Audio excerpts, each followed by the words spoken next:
શિક્ષણ જગતને શર્મસાર કરતી ઘટના બની સાબરકાંઠાના વડવાસામાં નવજીવન ઉત્તર બુનિયાદી વિદ્યાલયના આચાર્ય પર જાતીય સતામણી અને માનસિક ત્રાસનો શિક્ષિકાએ આરોપ લગાવ્યો।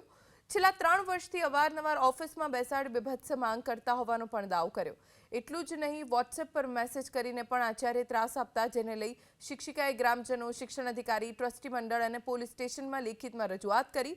ગ્રામજનો પણ શાળાએ પહોંચ્યા અને આચાર્યની બદલી કરવાની માંગ કરી અને જો આચાર્યની બદલી ન કરવામાં આવે તો શાળાને પણ તાળાબંધીની ચીમકી ઉચ્ચારી છે।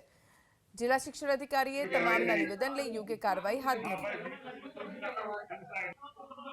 છેલ્લા 3 વર્ષથી આ વ્યક્તિ મને મેન્ટલ હરેસમેન્ટ, માનસિક ત્રાસ અને ફિઝિકલ હરેસમેન્ટ પણ કરી રહી છે અને છેલ્લે જ્યારે મારા માટે બધું અસહ્ય થઈ રહ્યું ત્યારે મેં જિલ્લા શિક્ષણ અધિકારી Shri, police, Prantij police station, માનનીય મુખ્યમંત્રી શ્રી, કમિશનર સાહેબ, શિક્ષણ મંત્રી વગેરે શાળાના મંડળને મેં આ લેખિતમાં બધું 3 પેજમાં લખીને એમને જમા કરાવી છે। મારી જોડે શું વીત્યું છે આ આચાર્ય।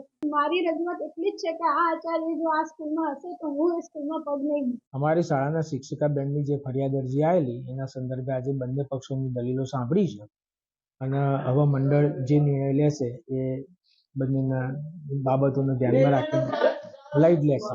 મારા પાસે જો કે ગ્રામજનોની ફરિયાદ નથી આવી, પરંતુ જે શિક્ષિકા બહેન છે એમણે ફરિયાદ કરી હતી એમના આચાર્યની વિરુદ્ધ, જે અન્વયે અમે તપાસ પણ સોંપી હતી। તપાસ અહેવાલ આવ્યા બાદ આચાર્યની રૂબરૂ સુનાવણી કરી હતી, એના સંચાલકની રૂબરૂ સુનાવણી કરી હતી અને જેમણે આક્ષેપ કર્યો હતો એવા બેનની પણ રૂબરૂ સુનાવણી કરી હતી। એ સુનાવણી કર્યા બાદ સંચાલક મંડળને એક કર્મચારી સામે સત્વરે સખત પગલાં લેવા માટે લખી આપેલ છે અને જો મંડળ પગલાં નહીં લે તો મંડળની સામે નિયમ અનુસારની કાર્યવાહી કરવામાં આવશે।